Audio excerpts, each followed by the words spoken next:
No. Those out there with a melanin deficiency, it is not the job of black women to explain to you all the ramifications of racism and white supremacy. Those out there with a melanin deficiency, those out there with a melanin deficiency, those out there with a melanin deficiency, those out there with a melanin deficiency, those out there with a melanin deficiency, those out there with a melanin deficiency, those out there with a melanin deficiency, those out there with a melanin deficiency. Bitch, I tan darker than you. Tan?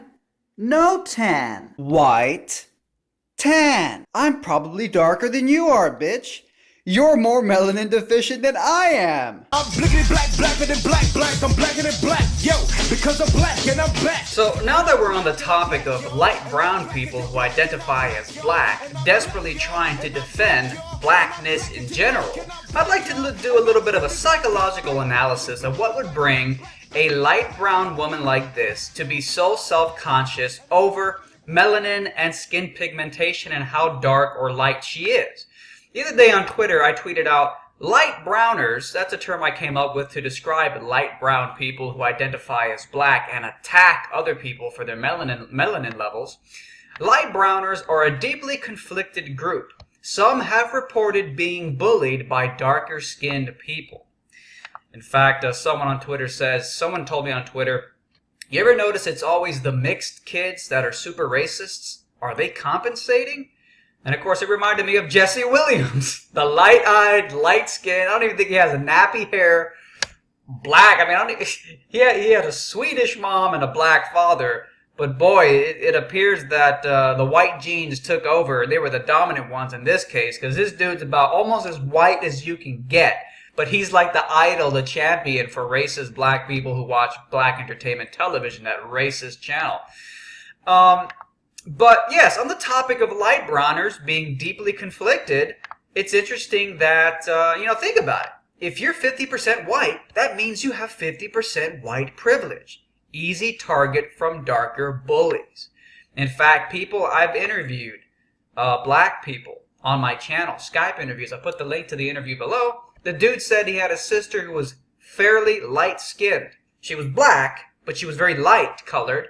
And she got bullied and harassed by other people, some of which were darker people, because of the way she looked. So it really just makes me wonder, who are the true racists here? Who are the true tribalists who cling desperately to skin color? And as always, guys, don't forget to head on over to my website, redpillphilosophy.com. I'll put the link to it below so you can get yourself a Donald Trump t-shirt. Finally, someone with the balls. In this age of black racism, where it's so hip and cool to say black people can't be racist while you lob blatantly racist insults at white people.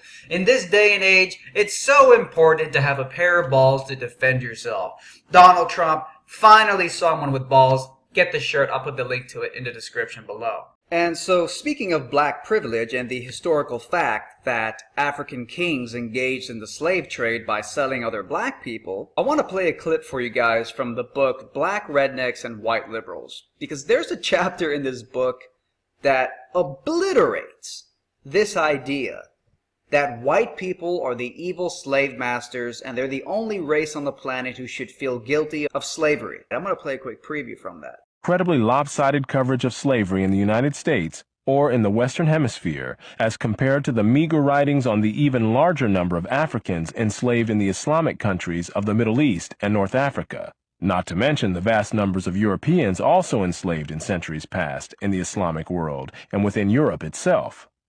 At least 1 million Europeans were enslaved by North African pirates alone from 1500. So again, guys, that's just a preview from the book Black Rednecks and White Liberals. There's so much you need to learn.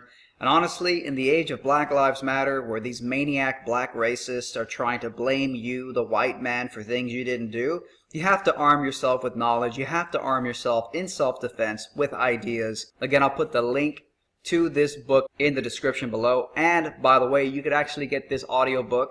It's also available in paperback, but if you're an audiobook fan like I am, you can get an audiobook too. You can get the audiobook for free when you sign up for Audible. They give you 1 free audiobook. Again, I'll put the link to the book in the description below.